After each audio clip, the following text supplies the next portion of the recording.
What up? Welcome back, everyone. Hope you had a great weekend. Hope you had a good SEMA if you went. Yeah. Hardjohn went to his first SEMA. Yes, sir, I did. I got so lucky. Man, it was so cool. Everyone was not lying about your feet killing after every single day. But holy crap, such a surreal experience. And then coming back to all the snow. Surprise. Yeah, for those of you that don't know, we're in the midst of a November winter wonderland, which is absolute torture right now. Yeah. It's too early for this kind of nonsense. Way too early. But yes, today it's just me and Hardjohn. We're going to be talking about SEMA, the post-mortem, the after SEMA podcast. And this is a good time to remind you that we are sponsored by Proform. Proform sponsors this awesome podcast of ours, so big shout out to them. As you probably are aware, if you watch all the time, how do they win? How do they give out a prize every single episode? And how do you win, Hardjohn? What's the parameters to win here? Well, listen. So you got to be following PassMag on Instagram, and then following Proform Parts on Instagram, and then all you need to do is just comment during our live podcast. And just comment Proform Parts. And if you make it funny, then you get an extra comment or an extra vote. Seems easy. Yeah, but I don't think anyone's gotten that. Other than Luke. No, I think legally we can't give an extra vote. Legally. But make it funny because do it for the bit. Why not? As you may know already, we give out a prize every episode. Sometimes it's a small prize, and then once a month we give out a big prize. What are they getting today, Hardjohn? Today is, technically a small prize, but it isn't. Hey, some of these small prizes are sick, so it isn't small by any means. So next week is going to be a major prize. So if you are watching right now and you want to win something crazy and you don't win this week, tune in next week because we got the major prize. But today we will kind of let you know what the prize is at the end of the podcast. Kind of the trend that we've kind of started here now is giving you a little surprise at the end. Yeah. Wait till the duck race is over, Yeah, exactly. The anticipation is real. Speaking of big prizes, it's a good time to mention that you can order the TBG 12 PassMag issue. Pretty big prize given out to that's the biggest Jordan prize Brazeau getting the cover spot. It's our TBG champ on one side. And maybe one of my favorite cars of the year on the other side. That's Phil Soane's RX-7. Such a gorgeous car. Maybe the most well-modified FD ever, dare I say. Ever? Take a look for yourself and let me know if you agree. That's a bold statement. I'd put it up there for me. Shout out to the designers for these awesome graphics. That issue looks killer. I'm really digging the cover art of this year. I mean, it kind of all starts here for me. Yeah. This guy. Like very nice, the fast kind of cyberpunk, right? Like to me, this screams like old school car magazine. Yeah, and I love it. In your face, and then also very artsy. That one is, and then obviously the new issue is looking pretty damn good. Another banger of an issue, and then there's plenty more to come. We are cranking out a couple as the year comes to an end. And just looking at these issues right now, if you wanted to, you can purchase them on the PassMag shop right now. So we do have them. So if you do want to place your orders right now, they are selling out super fast. Where do they go for that? So the PassMag shop.passmag.com. Hell yeah. You'll see it on the front page. Place your orders now because holy schmoly, we had a single person place an order for 30. Whoa. Yeah. All right. It's kind of crazy. Shout out to that person. Yeah. So we got pretty wild stuff going on. And then I believe Jordan's going to be making a pretty large order as well. Like, it's crazy. Dude, speaking of Jordan, who is SEMA Jordan and that Brazeau? Cover? This is a good segue to our whole thing.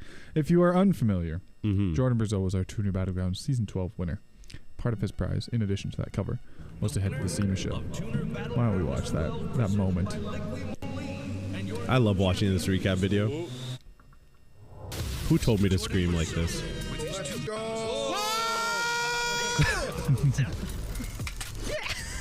The friggin' confetti popper thing. Yeah, my confetti popper didn't even work. That's awesome. After spending a week with Jordan and looking at his reaction now, it's so funny. SEMA! Alright guys, we're here at SEMA 2025 and we have Jordan Brazeau, who is our Liqui Moly Tuner Battlegrounds 12 champion. Jordan, it's here. Your G35 is here, you're here, and we have something for you. You've been waiting for this, you've been waiting for the magazine. Woo! Man, it is an honor to present you with, thank God that's right side up. It's an honor to present you with your Tuner Battlegrounds Championship trophy. And man, we're here. What was it like, the journey and everything else? Getting it here, I mean, you guys seen, it wasn't what it looks like now when we entered TBG. It didn't even have a motor in it. So, and we've gone through another motor in the meantime. So it's been a road. We battled basically until the week that it left. And we finished it up. We made it. It drove itself in. No issues. I'm happy. I'm super happy. That seems to be a trend is you win Tuner Battlegrounds and you change your car 'cause you're like, this is it, this is the moment, and you're just always pushing for that last moment, and it lights the fire inside, right? It did. Well, most of the plans that we're changing were already in motion. It's a lot of the new partners that came on board because of SEMA. Parts took time to get here. Some parts were coming from manufacturers across seas, and it came down right to the wire. Made us sweat a little bit, As but it it was does. good. It was good. I like the pressure. Through the whole competition, you networked yourself great. You presented yourself great. And it wasn't just with PassMag, it was with other companies.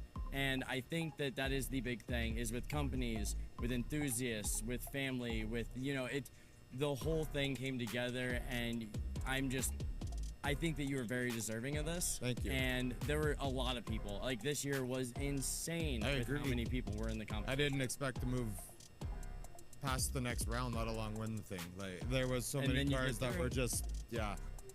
Get through and you're just like, oh no, I have to do it again. Yeah. You thought you were gonna get off of the train, and it's like, oh boy, we're just getting deeper on this train. Yeah. Exactly. Well, Jordan, you did it. Your car is here. Phenomenal car, phenomenal personality. Guys, Tuner Battlegrounds. If you want to enter for next year, I think it should be open soon. Don't quote me on that, but congratulations. Very well deserved. Thank you. Hell yeah, what a nice moment. What a wholesome, beautiful moment. It's always nice to present the award at the SEMA show because Yeah. that's when it feels the most real. Especially from a previous winner, Mm. kind of passing the torch along. Yeah, Luke has It- become our de facto Tuner Battlegrounds Yeah. editor at this point. And shout out to Luke. Appreciate you, dog. I Shout out, missed- Luke. Missed you this year. Wish I could have been there. On that note, that's the first look we've had this episode into SEMA 2025. Mm-hmm. You saw a lot of SEMA 2025. A Our lot. viewers last week saw a lot of SEMA 2025. Well, I wasn't here. Yeah, I was working from home, but I was in the chat. the live Toyo walkthrough. That was fun. Hell yeah. Let's take a look at what else happened at the show. I think we have a handful of things from SEMA that stood out to not only our audience and our staff members, but I think to general car culture as a whole. There was some pretty significant builds. So we grabbed a couple of them that we could get in contact with the owners just to talk about. And we want to review some of the SEMA builds that maybe didn't get enough attention on the broadcast. Yes. Starting with Dude. this was so cool. there's a lot of cool stuff about this. So this is Christopher Pine's 71 240Z. Mm-hmm. You may notice it's this like bare metal finish. What is that? It is a full-blown aluminum reimagination. All the body panels, perfect aluminum. And you see on the hood, Star Road. So this is crafted by Japan's legendary Z shop, or Nissan shop in general, Datsun shop, Star Road. If you're unfamiliar, go to passmag.com, search Star Road in the search bar, and see some of the absolutely amazing work. I think, if I wanted to build my dream Z, Star Road is the guys. That's the shop. But really cool. So Ooh. how do you prevent one of these cars from rusting? Turn into aluminum, I guess, is the answer. And then also it's got an RB25 under the hood. It's full of Star Road components, as you might guess. The signature wheels, some suspension, aero.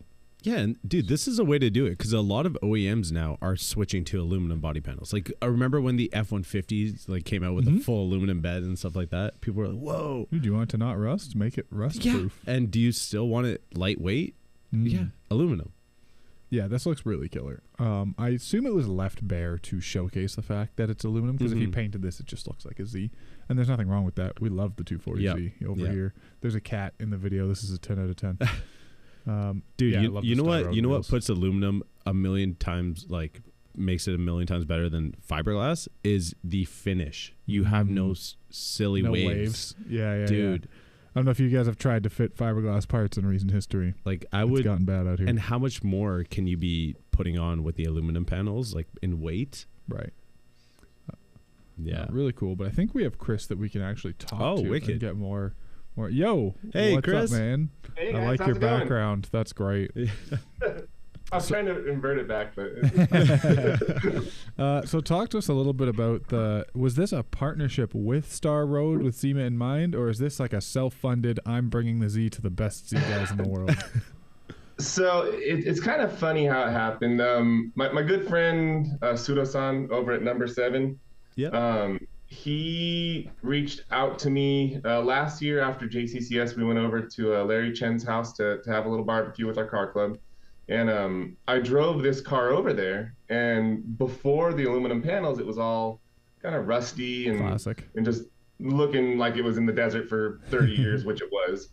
And when he knew I still had that, about 4 months ago, he reached out to me because his friend over at Star Road, Soji, he was looking for a Z to debut all of these aluminum parts at SEMA. Oh, cool. So yeah, 4 months before SEMA started, they asked me if I wanted to do this, and talked with the wife, and yeah, that's kind of how that partnership happened there. I mean, back in 2015, when I was in Japan for the first time, we actually went to Star Road and met Soji there. He drove me around in one of his really, really hopped up L Series Z's, and Sick.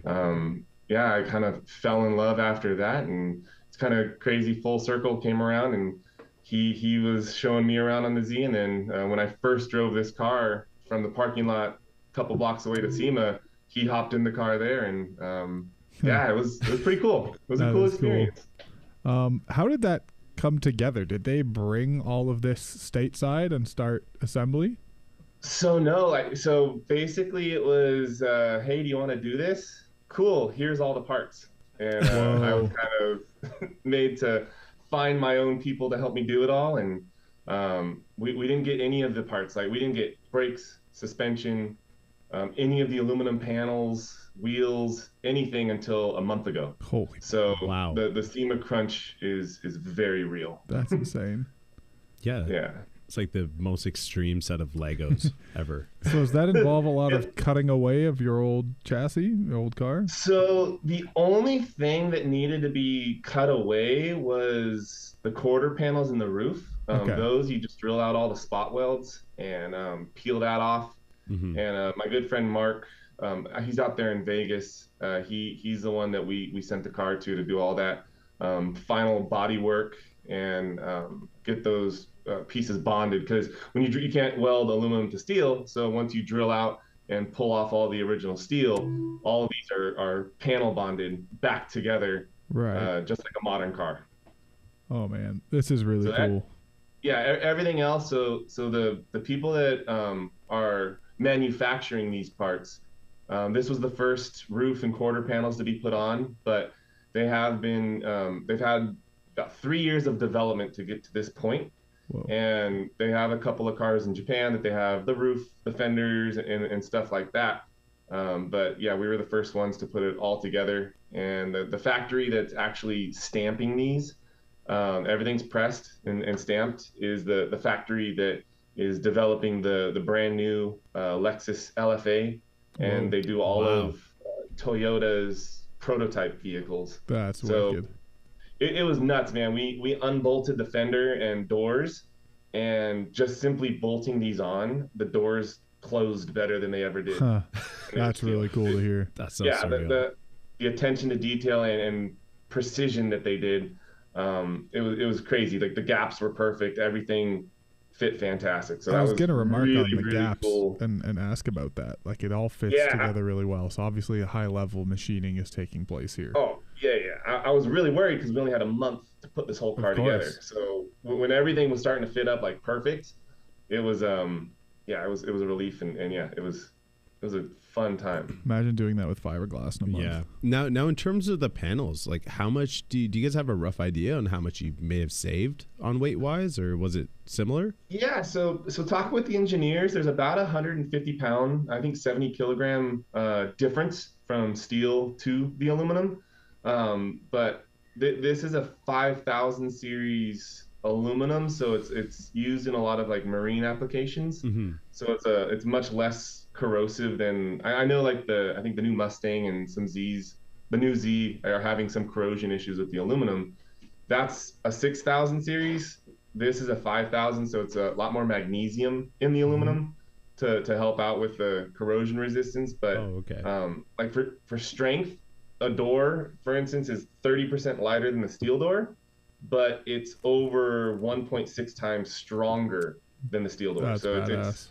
It's lighter, stronger. It's just an all-around better product. There are Z guys out there just salivating knowing that this is an option, especially because they produce, I mean, it looks like everything for the car, but the typical rusty spots on these cars, the quarter panels, the front fenders behind the wheels, the roof line, everything is replaceable. So that's really cool, man. What's the future of this look like? Do you have more plans with this car? So I know you guys were talking about that earlier. I don't think I'm gonna paint this. Right now, kind of I don't know how to preserve and prevent oxidation on the outside yet, because I know clear coat, it's kind of hard to go directly onto aluminum. And I like all of the manufacturing marks and everything on it, and I kind of want to retain that. So exterior wise and looks, I'll probably do like a PPF or something on it. Fair. But no, I mean, it's actually my wife's car, so I want to get this thing like solid and drivable, and we're gonna drive the heck out of this thing. Oh, I love it. Dude, it'd be so funny to go full circle and do like a patina look on it.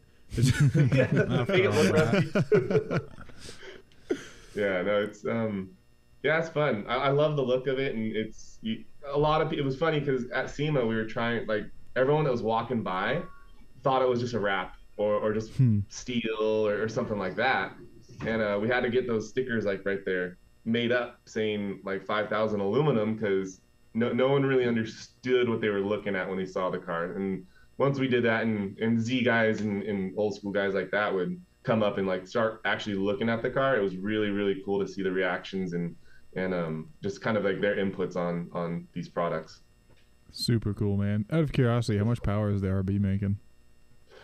My butt dyno says around 400, so that's kind of what my tuner's thinking about, 400 to 450. We just the SEMA crunch was real, and we weren't able to get it on a dyno, but that's one of the next things, and start putting a little more interior parts in and stuff like that. Oh man, well, thank you for joining us and showing us this thing. I'm pretty happy that you guys got to show something like this at SEMA, especially with a shop like Star Road involved. It was cool. Anybody that's watching who's a big Datsun fan, and you're rusting out, here's the new, which is like all of them. Which is all of them. All of them. Here's the next wave, man. This is really cool to see, and I think we'll start seeing more and more classic Japanese cars and rust-prone vehicles. Who knows? The Z like chassis might be on Alibaba soon enough, right? There already is one. There is one. There is. But it's we'll talk about that later. Yeah. It's not this. It's not as good as a 240Z.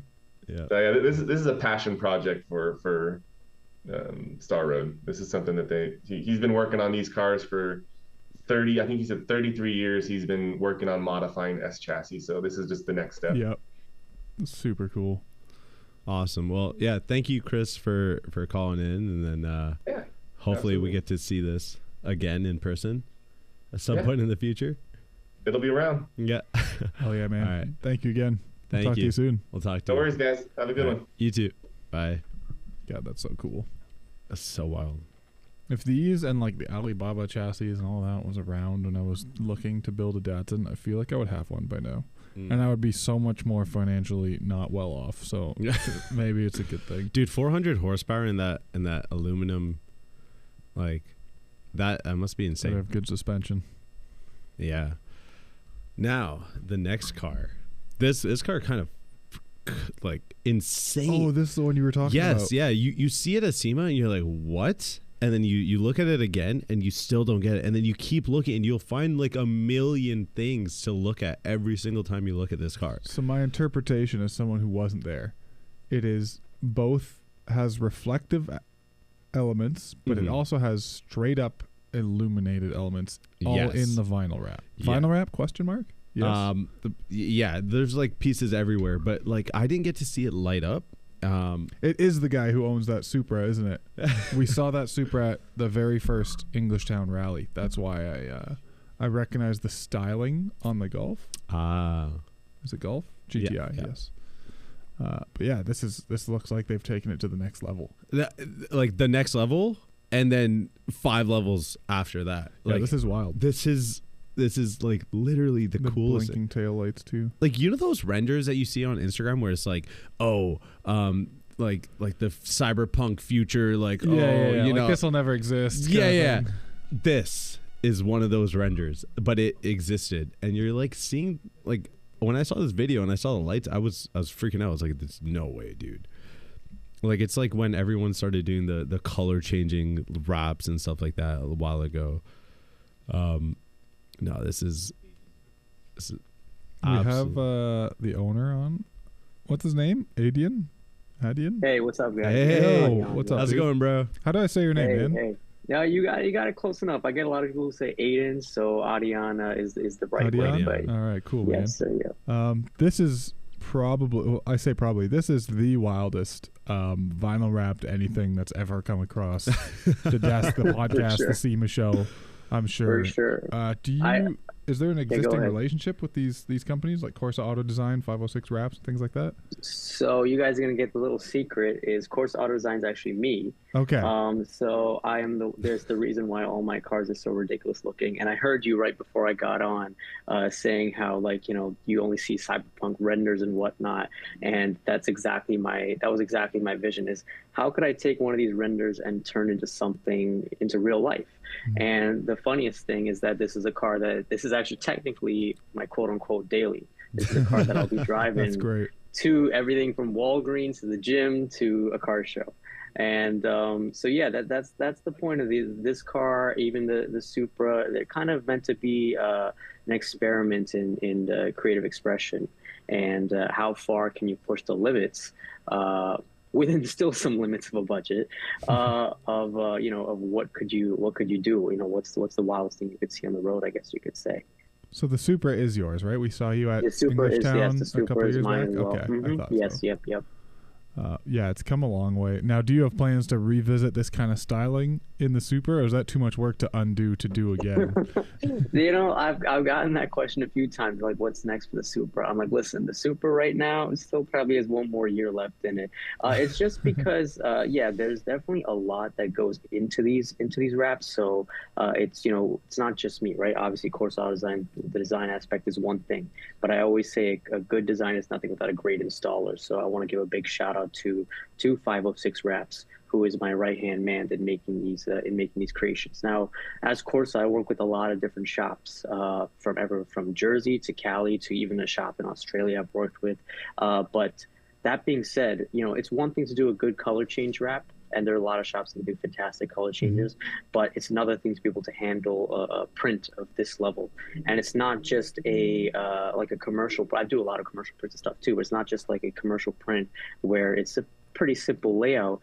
This is a multi-layered design with a lot of different specialty materials in it. For example, the materials you see in that reflective, the brand that makes them, Avery Dennison, recommends that it doesn't even go on a car, let alone curved surface. And for example, the whole hip of the Supra you see under the silver brushed aluminum, that's that reflector I'm talking about, where they say on their site, do not use on any curved surfaces. And I think all of us know how curvy a Supra's hip can be, right? Yeah. So it is one, like I said, it is one thing to just come up with the ideas myself, but to bring them into actual reality, it's a big challenge. There's a lot going into it, and the Supra is just literally done in and out, like literally. You know, the engine, the trunk, the interior, and obviously, of course, the outside is entirely wrapped in that car. And it's come to a point where, you know, everybody says, right, your build is never done, and I agree with that. But visually, I'm almost very pleased with how the car looks right now. I'm talking about the Supra specifically. Very pleased how the car looks like right now, where if I have to think about a whole new look, I'm not at that point yet. I'm still pretty content, and it's rare to be like that. But I guess because so much time and effort just was put into that car, it's a story I can go about on and on. But long story short is I didn't actually even like the Supra. I didn't like how it looked. I mean, I thought the car was a decent car. I think it's one of the best bang for your buck BMWs you can buy actually in today's day and age. But the car itself, I thought compared to the FT1 concept, was very kind of short and stubby. You know, being on that Z4 chassis, and But a thing for me is like, how can I take a car that I like certain elements of but don't love and turn into something that is, if this was my take on it, what would it be? So I know this is ironically to talk about the Golf, but obviously everybody brings up the Supra. So I'll just end it with saying that the biggest idea of this, one of the biggest ideas behind the Supra was if you look at a GT3 RS versus a GT3 or an ACR Viper versus an ACR, it's an extreme version of that car. Mm-hmm. So my tagline, I tell everybody, and I've said it so many times that it's become like just ingrained in my head, is what could I do if I ACR-ified Supra? And so that was kind of the vision behind that car. And like I said, I know obviously we're not even here to talk about that. We're here to talk about the Golf. But I guess that's a little outlook on that. So so much effort went into that car that I think it's still got a little bit more time left in. And you gotta love that you put all this effort into making the cars look sick. But even with the GTI, like, you didn't stop on just the aesthetics. Like, you did some performance mods as well. Like, it's got a beefed up. You upgraded the turbo. And you put tunes on it, downpipes, all that. You want to tell us about some of the performance that you did to the GTI? Yeah, for sure. So it's funny. I was making the list to send, and I couldn't even remember like all the stuff done. So I probably forgotten some of the stuff. But the biggest thing for me is I like to add a little bit of flair. What do I say? What's the line I say? I always say, I can't remember it right now, but it needs to have a little bit of power to back up the looks for sure. Do I go the most extreme? Are there 600 wheel horsepower Golfs that can kick my butt? For sure. But I like to set up my cars to be almost reliable fun, I guess you could say, where it's just enough power to really enjoy it, but it's still something where I don't have to worry about putting the throttle down 100% and worry about something blown. You know what I'm saying? Right. So yeah, the car right now is a GT2260 turbo, which is a fantastic turbo, really good power band compared to the stock IS20 turbo. It's got a much higher, pull. It pulls up to 7,000 RPM. And it is tuned by Integrated Engineering. It's a fantastic tuner. There's a lot of great tuners for the Volkswagen platform, and I'm sure some of the guys in there will be like, why didn't you do something else like EQT or whatever? IE is a great all-around system, and what I loved about them is their TrueFlex setup. So it is a flex fuel car, so I can throw in up to E40 in there and make, I believe, somewhere up to 440 wheel, 430, 440 wheel, which in a Golf is more than plenty enough. But the funniest thing about the car actually is that if you drive it calmly, you can still get 35 mpg out of that car, which is why I love my Golf. It looks that ridiculous, but I've thrown everything from its own hood to a snowblower in there. It is a car that you can actually use. Like I said, it's a really good all-around car. And yeah, right now with the wide body, I'm running 275s, which is a tire you cannot run on the stock body, which is a pretty wide tire. Is it the most aggressive tire? No, it's a PS4S because I wanted a good all-around summer tire. But I did a little pull when I had a nice empty road there in Vegas, and it was still spinning, and I'm like, this thing is absolutely ridiculous. It's a riot, honestly. And it's a good all-around like setup too. So it's not just power that I want good handling. So the car's on ST XDAs, which has the camber plates, which is real nice. I'm able to run a little more aggressive camber up front for better turn in. And yeah, so it's a really fantastic setup all around. And even the aero, am I the most track functional? Is it the most track functional aero? No. But one thing I also didn't mention is I don't do this for work, but my own cars I designed all the aero for this. So for the Supra, I designed my own aero. For this car as well, I didn't design the wide body, but I designed the aero to go with the wide body because I always want some extra touch to something, right? It has to be some little unique vision. Now is that just like splitters or just like diffusers and stuff like that? No, so the whole kit, yes. This splitter, okay. the diffuser, canards, the wing, everything I had designed the idea for, and I worked with somebody I've known for a long time. A big shout out to Galvez Customs, who actually built this aero from scratch. Actually, a lot of the components are aluminum, so funny enough, talking about the dots that you guys were looking at earlier. So I want a kit that's durable and actually can hold up to a little bit of wear and tear, a little scraping here and there because we all scrape, right? But actually has some functionality to it and some strength to it as well, some lightness. Where was I going with this? I don't even remember entirely.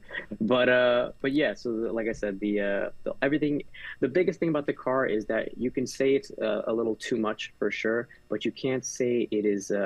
It's not cohesive. I wanted everything to come together, from the aero, from the idea with the lights, from the ideas in the wrap. Everything ties in together to make probably a ridiculous vision for most people, but it definitely has a completeness to it, I guess you could say. Yeah. And so now, this being your daily driver and probably not being daily drivable, what's your next car? What's your next build plan that you're gonna work towards? Okay, so yeah, that's actually a good question. So yeah, the funny thing is, people ask all the time, why is your Instagram name the Black GT? And they're like, did you forget an I in GTI? Or they're like, Supra, doesn't make any sense. So this goes way back. And so the I don't know if I have any OGs in here that know me from way back when, like 2017 days, but my Instagram started with a very strange car, and you're gonna have to scroll far down to find it. It is a BMW 550i Gran Turismo, which is a car that nobody on earth modifies. And there's a long backstory behind that car, but that was my first car, and that was the car that I wouldn't say, I guess you could say learned modifying on. That Plasti dip. No, not that bad. Not although let's just say, yeah, it was bad enough to put. So long ago, I don't want to start the backstory because it's going to go way too long. But my mom actually is very into cars like me. Well, I got her into cars, and she had a 550 GT, and that was the car that I kind of learned how to modify on. Like I was like, okay, let's put the lowering springs in this car. Let's do like a little black accent here and there. And so yeah, there was a point where it was like, oh, is plastic, matte black plastic really cool? Thank God I never went that route. But anyway, so it turned out to like, okay, when it was time for me to get my first car, I said, what if I got a GT again, and what if I did it right? And I have had that car. That car is sitting in my driveway since, waiting for a long time. Like, when are you gonna refresh me? The car still looks great. Like, even if people see it today, the car actually is on carbon fiber hybrid forged wheels that were actually named after the car. There's a lot of bespoke one-off mods for it. It's sitting right now on some pure turbos, so it's still a good setup, and I still drive that car, and I still love it to death. But it doesn't have a crazy wrap yet. So, but yeah, like if you look at the wrap, honestly, if you go on my page, you probably will find it. But if you scroll down a little bit, I had it as one of my pinned posts, but then they were like, put the viral ones up. So I was like, fine, I'll put the viral ones up. But it is, you know what, if I'm trying to think where you could find it. If you actually go on Google, you type the Black GT as one word, that's actually probably the easiest way you'll find it. But anyway, so that car deserves it. My mom actually designed the wrap for that car, which is a long story why Corsa exists as well. And that was, she hand drew the idea for it. And the shop that I worked with way back then had created it with, knife. It was all done from scratch. So it was all overlaid vinyl. So the matte black base with bronze and gloss black and silver on top. It's still a very clean design. But yeah, if you look at it compared to the Supra and the GTI, it's a lot more tame.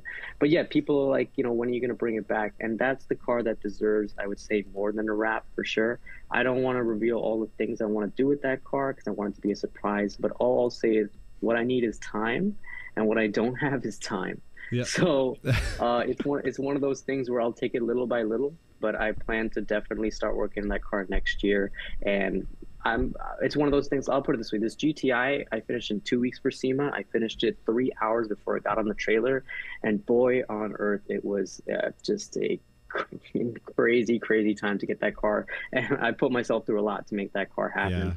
And I don't want to do that for the GT. I want to take my sweet time with that car and let it happen however long it takes. So that's definitely diamonds are created under pressure, and like just like every good SEMA car, you know, the crunch is always in the last few hours before you get to SEMA, you know, 100%. Or even when you're at SEMA.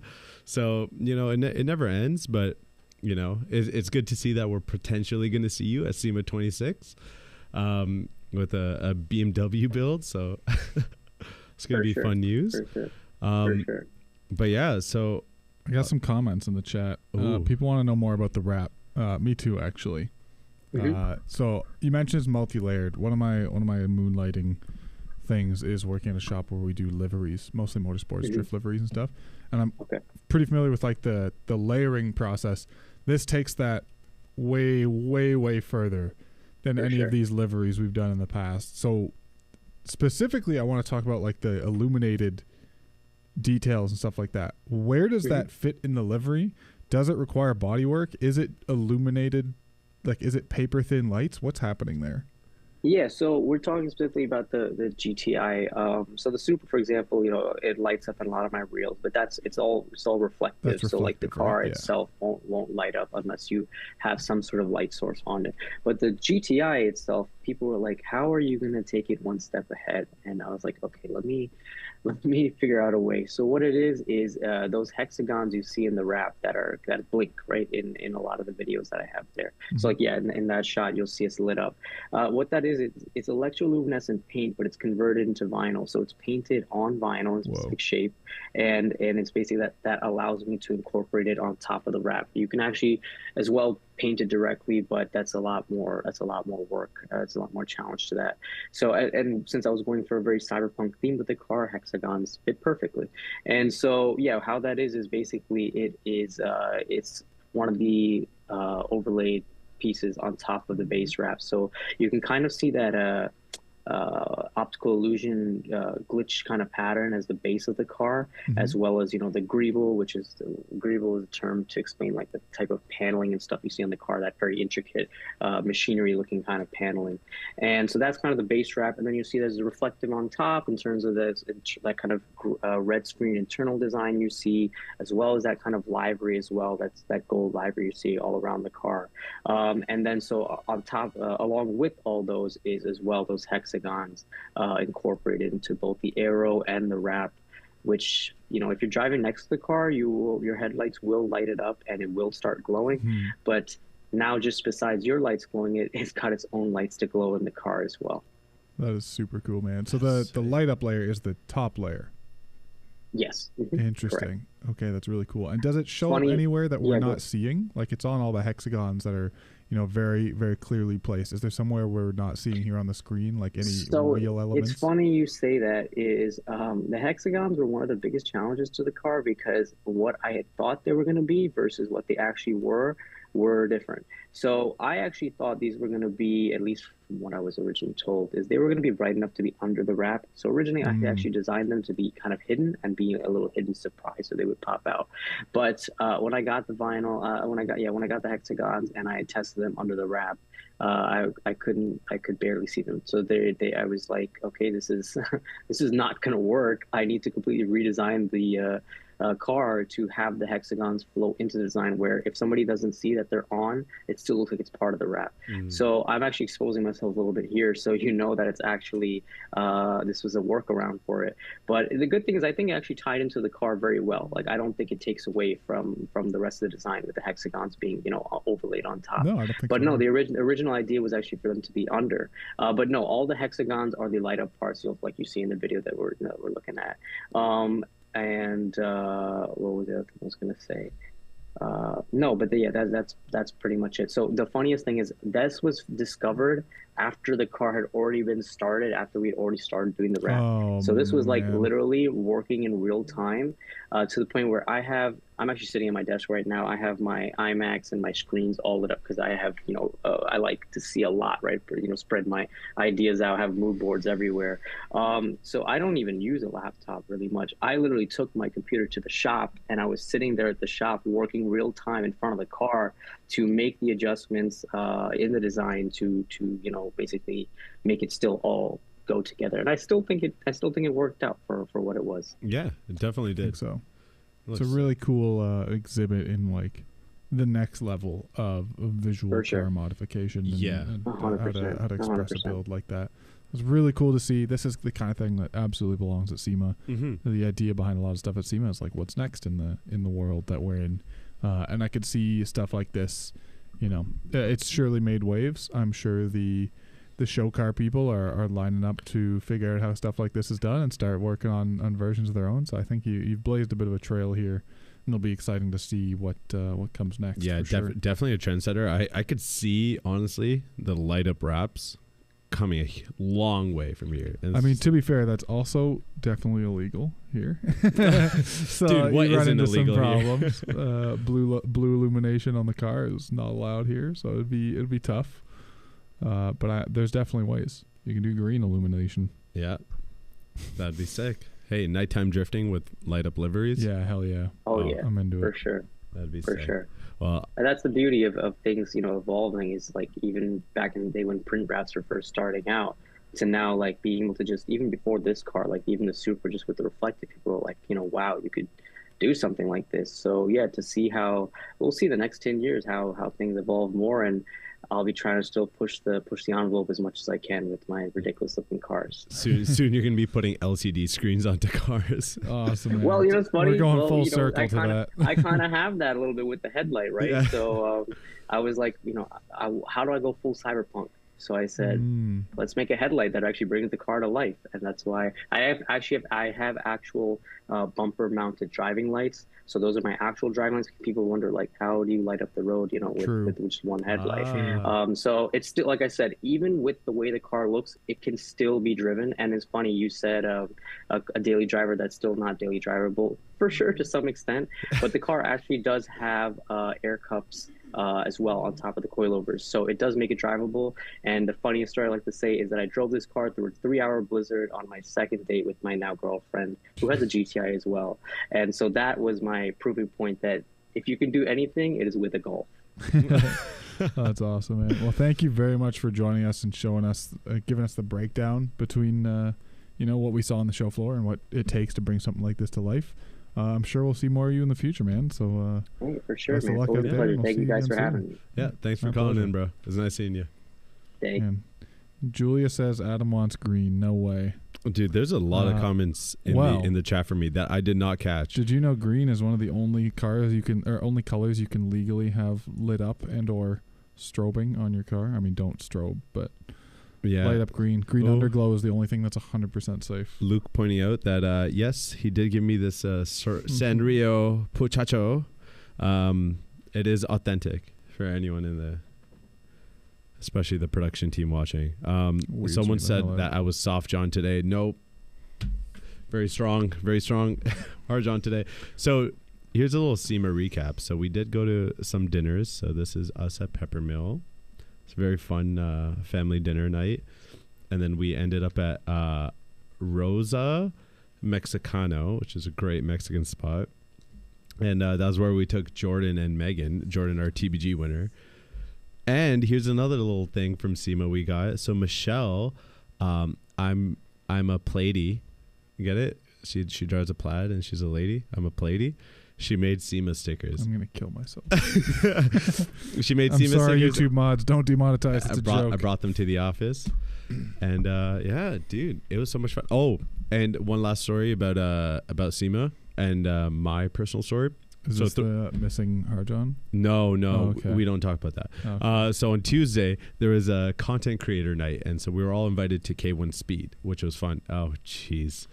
Yeah, there was one day where I didn't wake up and I didn't survive, and Thursday was that day. So if someone came to the SEMA show trying to see me on Thursday, I was barely alive. But yeah, so Tuesday we went to K1 Speed. We got to race with a bunch of other content creators and stuff like that. Your boy in our group, You pinned it to the board. Oh from my everyone that we know, right there. I beat our group of Pass Mag people. I did not come this year. I did not come in number one. I did not come in first place, but I beat the people that we knew from the office. Beat professional driver Kevin Darwish. Kevin Darwish, yes, Kevin Darwish. I wish I came now just to Yes. beat you on Q1 or K1. Yeah, no, it was great. Harjon and his scrapbooking, but yeah, no, a lot of the pictures will be. Oh, is that Kevin? Hey, the one and only Yeah. Kevin. so we got another just special in time. feature. I'm coming just in time to say you only finished on top. It wasn't a race. It was the fastest time, and every single time I was trying to get a good lap in, I would catch up with people and have to let off. Classic. Oh, dude, sounds like a bunch of excuses, but it's all right, Kevin. It happened. I'll drive to Toronto and we'll all go to K1. Yeah, let's do it. You know? I gotta re-up on the championship. We got to make it happen. So Kevin, you've had multiple cars at SEMA this year. How stressful was that for you? Seems like a lot. Obviously, it was a dream. Like, I've just dreaming of having one car at SEMA. We brought 3 cars at SEMA, and honestly, you say me, but it's the Los Angeles Career Center, because without them, none of this would have been possible.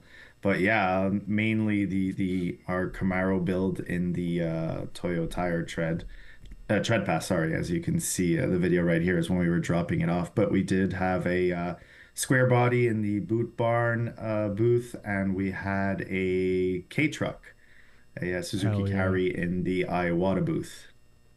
So yeah, it was honestly, I went to LA on October 10th and just got home yesterday on November 10th, and I'm exhausted. I probably need to sleep for a month. Yeah, I get it. We got a good look at the Camaro during our initial broadcast. We timed it nicely and were there for the reveal and had you guys break it down. What was it like throughout the whole show? Did you kind of stick around and gauge people's reception and talk to future sponsors and sponsors alike? What was that like? So I wasn't there all the time. We always had somebody from the team that was present at the Camaro. But I went around, I went to meet up with some sponsors, current sponsors on the build, and possible new sponsors. But honestly, the reception of the vehicle was ecstatic. We heard so many people say it's one of the nicest cars in SEMA, the best car in SEMA. Yep. But mainly people just love the project, the fact that it's, students in a career center that built the car, because, it wasn't built A to Z by the students, but a lot of the students got their hands on a lot of the build, whether it be the body, the carbon fiber, the mechanics, and they literally got to touch every aspect of the vehicle, and especially the carbon fiber, which is probably the most impressive part of the vehicle. The carbon fiber looked amazing. It's like, even like, I love carbon fiber, but I had even never heard about a V-weave. So if you paid careful attention, right from the front of the vehicle all the way to the top to the dash, it had a V-weave. So the weave came to like a point to the center of the vehicle, and that set it off that much better. It was so beautiful. Big shout out to Michael for who is the teacher, the trainer in the carbon fiber composites lab, as we call it. But no, this car, like, when I first saw the rendering of this vehicle last year, I'm like, okay, this car's going to be sick, but can we pull it off and make it look like the rendering? And that's the challenge, right?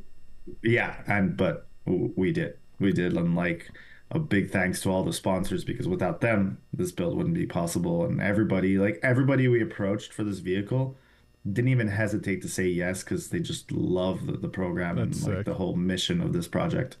Yeah, big fan of the Los Angeles, and like you said, like make it look like the render. That is the biggest challenge for people who go to SEMA specifically, but also like big shows with a project in mind that doesn't exist yet. It looks so good on paper, and then it's very, very hard to bring that to life. And this is some of the coolest body work at SEMA for me. So I say 10 out of 10. It was amazing. And even the one thing I was skeptical about was the color, which Aaron, the founder and CEO, chose. We were like, well, not we, sorry. I was like, I wasn't too sure, but I'm like, we'll go with it. And when I saw it, it tied so well together with the carbon fiber. It looked insane. And I think that's the comment I heard the most is, oh my God, this color is insane. I guess it's not a color that you would normally see on like a first gen Camaro. So I think that's what made it all that much better. Yeah. Hell yeah.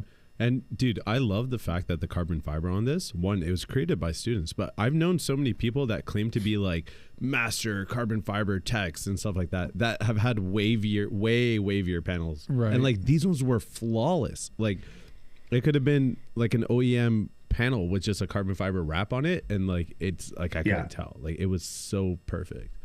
Honestly, the process of doing the carbon fiber, so everything gets vacuum bagged, but once it gets unmolded and trimmed, they have to sand it down. They do a first coat of polyester resin on top. They take it, they let it cure, re-sand it down, do a second coat of polyester resin, sand it down, and then clear coat, sand it down, clear coat. So it's a lot. Like now I understand why carbon fiber is so expensive. Right. It is so much more work than I would have thought. It's insane. Especially to get it glossy in a way that is basically matching the paint. That's not easy stuff.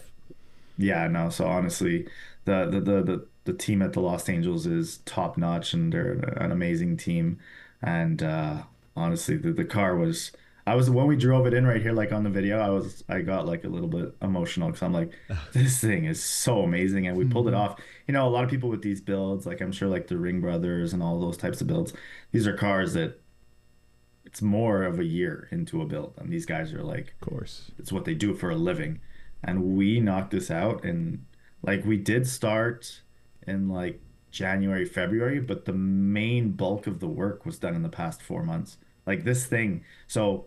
A couple of weeks ago, we had FD in Long Beach, and at that point, the car had no motor. It was unpainted, and half of the carbon fiber parts weren't even made yet. So that is an insane arc. Yeah. So where's the car at right now? So it's back at the Los Angeles. So Harjan, you saw us when we had just finished loading it in the trailer and everything. Yeah. Brought it back to the Los Angeles Career Center. And for now, it's going to sleep there. It still needs to get its final tune. It needs some little tweaks here and there. I didn't have time to bleed the rad. And on the drive out, it was getting a little bit hot. I think there was like an air pocket in the system, but once we bleed that, that's going to be all good. And we want to go drift it, because this is a drift car. Let's go. So Just Engineering is going to be making a one-off angle kit for this car. That's unreal. Because even though we do have like the Detroit Speed whole front subframe and QA1 suspension and everything, it has more angle than it did stock, but it's a lot less than what I'm used to in a drift car. So it's going to need a little bit more angle. So we're going to make some custom knuckles. We're going to make some custom control arms, and hopefully get a decent amount more angle out of this thing. So yeah, it's gonna be fun going to drift this, but it will be making appearances in different shows. Might possibly be at PRI in the next month, which is I think like the second weekend of December. And hopefully we're going to bring it out to some of the past mag shows at FD. Yep. And a couple of more shows. So keep your eyes peeled for the Los Angeles Drift Camaro. Awesome, man. I cannot wait to see this thing sliding. That's so badass. Yeah. When you said shows, I don't know why I immediately thought like CSI Miami or something like that. Like imagine two cops pulling up in an old Camaro. But man, yeah. And speaking about the Camaro, while we were filming last week's pod, we had a lot of people help us out with filming and doing a lot of things through SEMA, Kevin being one of the major key helps. But we had so many people. We had Mikey, we had Luke, we had Jamie, we had Lee Vermont, Chris Gazda, PJ, Caden. We had like so many Cadens throughout the week helping us out. And then Jamie also made these cool keychains. Yeah, check these out. Little these 3D are printed. Sick. And then how can you forget, we had Omer helping us out throughout the week. That was fun. Yeah. Man, it was a crazy week. Kevin. Denny. We had Denny helping. The one, filming. The only Denny. He was great at cutting people off from jumping into our shoots. Actually, we also got a shout out to Wilton from the Los Angeles, because we were doing an interview with James Dean, and we were he was checking out the Camaro in the tread pass, and we had an interview to film, and he's like, yeah, I don't think it's a good idea if we do the interview here with the wall plastic Toyo when he's sponsored by like Nitto and everything. So we moved over to the side, and people were not watching where they were walking. Like, I understand you have some sick cars coming up in front of you, so you're just like looking at the cars, but they were like just kept on cutting in front of us and cutting in front of us. So Wilton from the Lost Angels just lied down on the ground. Hey, nobody walked in front of the camera after that.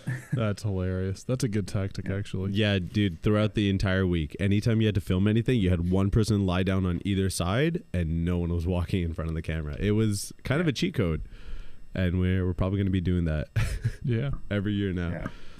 Well, Kevin, thank you for joining us again. You got any final words before we move on?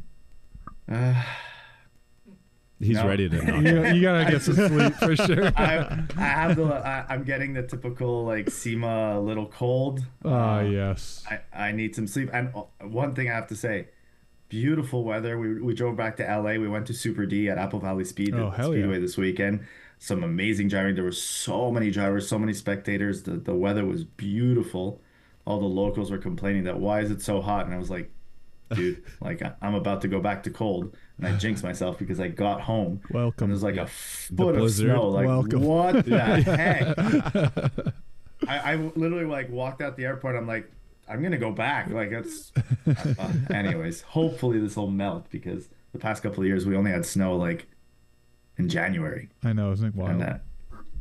But no, honestly, SEMA was an awesome experience. You know, I always love being with you guys, with the Past Night guys, and same thing for the Lost Angels. It was a busy week, but like I wouldn't trade it for anything else. It was like, honestly, I've been going to SEMA for 21 years, and to have a car at SEMA has been like a long time dream. And I got, driving the Camaro out into the parade and revving it for people. They even stopped us and interviewed us to ask about the car. And I was on a cloud. That's a wholesome SEMA experience. That's really good. Oh yeah, that's great, man. Absolutely. And now you can finally dream about it because you can get some sleep. So it's just like, exactly. Yeah, enjoy a week long of sleep that you've deserved after your time on the West Coast, and we'll look forward to touching base again when this thing is back at a show or drifting or whatever comes next, man. I'm really excited. Or maybe K1 first, so you can redeem himself. Yeah, that's right. The K1 rematch. Just maybe. Well, hey, listen. Maybe I'll bring the Camaro to Canada, and we could have it out at maybe Toronto Auto Show. We might actually doing something with. So if anyone is aware, Sung Kang is coming out with a movie called Drifter, which I was lucky enough to star in and drift in one of the events. But they're going to be going on a tour to promote the movie across the world, and we might get lucky enough to take care of the Canadian side of it. Let's go. Okay, that would be sick. That's exciting, man. Keep us posted. It's a really cool movie. So hopefully we'll get some more details on that in the next couple of months. Wicked, man. Well, thank you for the inside scoop, Kevin. Yeah. My pleasure. I'm going to follow up with that real soon. Dude, get yourself some sleep. You've deserved it after the past several months. Here, I'm going right now. Okay, see you guys later. All right, man. We'll catch you next time. See you later, Thanks. Kevin. See you, dude. I fully relate to how that feels when you get back after like SEMA prep, SEMA itself, post SEMA, and then you're like back at home and your body is shutting down. And it's like, what do I do now? I get it. We want to take a look at one more car. I think so, anyways. Yeah. So we don't have the owner, sadly. Sorry. First things first. A reminder that this is a Proform sponsored podcast. Yes. And that we have prizes to give away from Proform parts. We do. And the way to win these Proform parts is to comment. Yes. Easy enough. It's true. Proform parts. It's in true, the YouTube Adam. live chat. It's true. This is probably the last chance you're going to get to enter before we start the duck race. So if you haven't already and you're watching, there's no reason not to type Proform space parts and go follow Proform parts on Instagram. And obviously you're probably following Past Mike on Instagram. And if you do all those three things, you'll be in the duck race and you could win some free stuff. It's just a duck race. It's not that hard.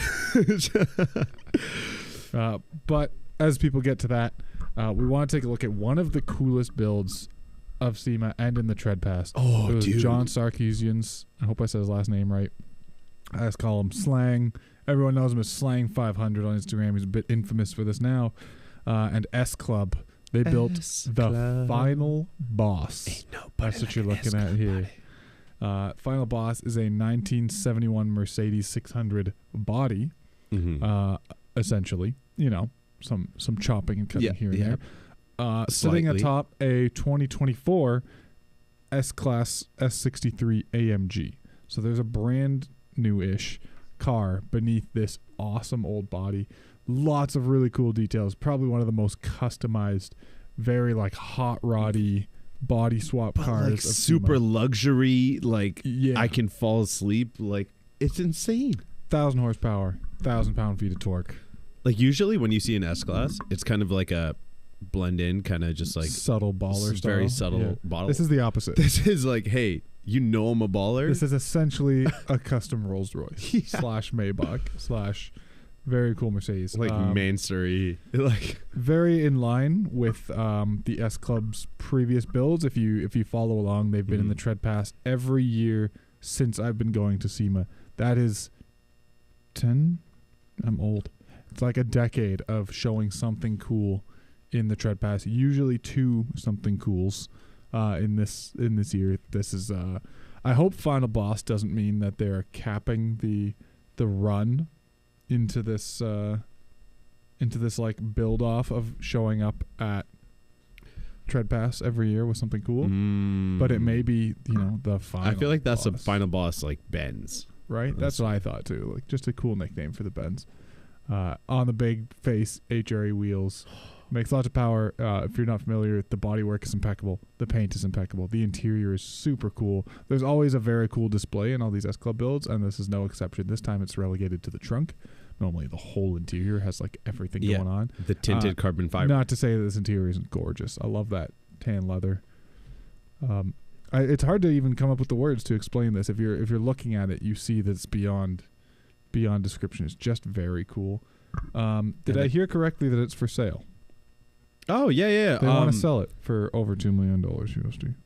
Oh, dude. Oh yeah, easy. I'm gonna pick one up.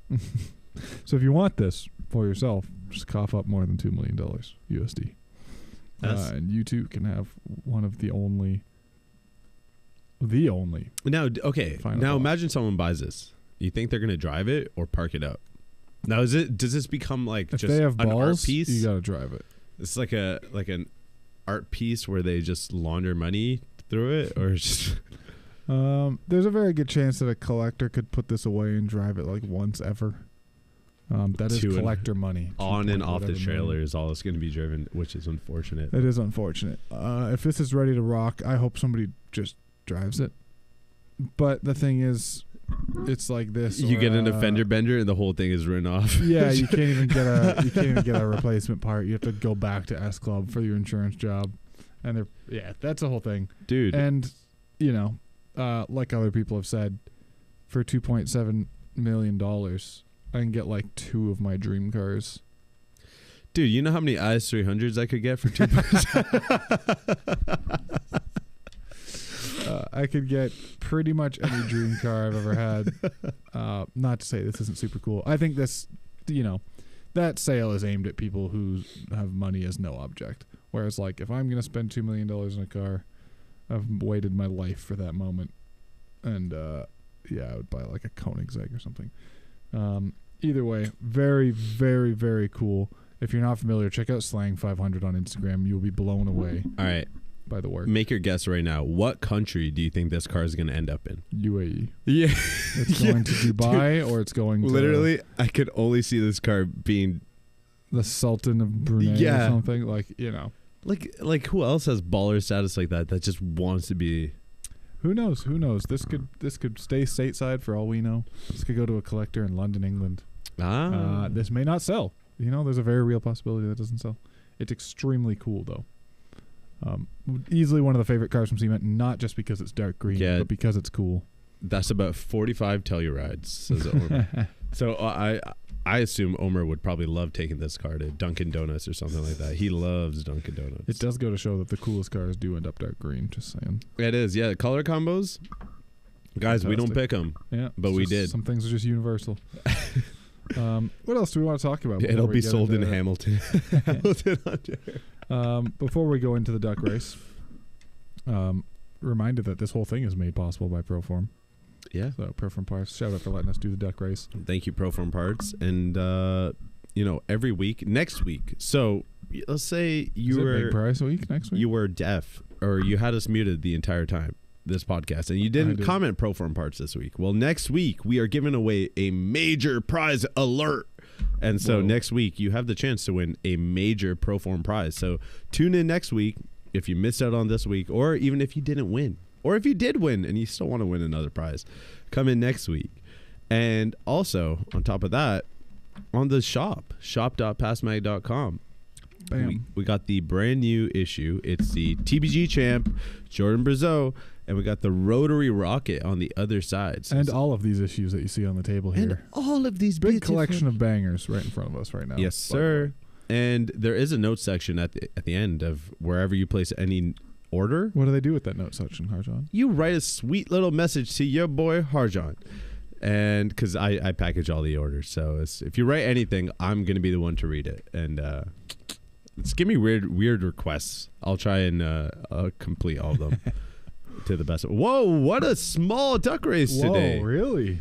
You're ducking with kidding me. Damn good odds. This is ducked up. Luke says I didn't throw a single straight at him this episode. I'm off my game. There's still time. There's only 6 ducks, which is crazy to me. Kind of got to go with the top hat duck. Y'all got me ducked up with this one. All right. Someone's getting a prize with the best odds ever. So without further ado, Harjan, you want to quack us off here? Quack, quack, quack, quack, quack, quack, quack, quack. Quack. All right. I think Viking Ducks got this. Viking. Oh, the red duck is just cruising. Whoa. Just cruising. This is the first one we've had where it wasn't a freaking turbo spool. Damn. Photos by CG. Every time. He just walks away with it. He just walks away with it. Well, he said, those Proform parts, you come home with me. That is our homie. Photos by CG13. So slide in our DMs. We'll sort you out. And then, yeah, I think that's all the fun content we have for this episode. This is a good reminder that you should visit shop.passmag.com for what Harjan mentioned. Yes, sir. And don't forget to send in your car submissions. Subscribe to us here on YouTube. Turn on the little notifications so you get notified on your phone or whatever have you when we go live so you don't miss the beginning. And also follow us on all those social media platforms where you can get updates on the magazine, updates on the podcast, updates on Past Mag Tuning 365, 365 events, and so much more. Some cool stuff. Always a fun time. And updates on things like TBG. So you see Jordan and how he made it to SEMA. Straight to SEMA, baby. You and yourself or people that you know could also make it to SEMA. So if you know a car or a build that you think is SEMA worthy, submit it into TBG, the TBG Championship. Honestly, jump on Instagram. We have all the information over there. Presented by Liquid Molly. So we have all the information on our Instagram page. So jump on there. Forward it to people that you think should be at SEMA. Let's get as many people in this year as possible. And pro tip, get good photos. Yes. Get your photographer friends. Learn how to take a photo. If you have no friends, get your cell phone. Everyone's got a cell phone. Really good cameras these days, just how they are. Learn how to take a photo. Take nice photos of your car. It means a lot. Yep. That's how people see your car more often than not. Not everybody's going to be at the TBG live show you're at. Mm-hmm. Not everyone's going to know the car in person or visit your Instagram. Yep. They're going to see what is on your Tune Battlegrounds profile. Take good photos. Yep. And stay tuned on our Instagram. We're going to have all the information posted on the Instagram about when it's going to be opening, when it's going to be closing, all that good stuff. That's right. So just stay tuned for those goodies very soon. All right, we'll be back next week with your normal roasting and revering cars. We're going to take a look at some more feature applications and a bunch of cool stuff here on the show. We'll be back to the editorial desk, and we'll see you next week. Hopefully it's not another snowstorm. Yep. See you guys later. Bye, everybody. Bye-bye.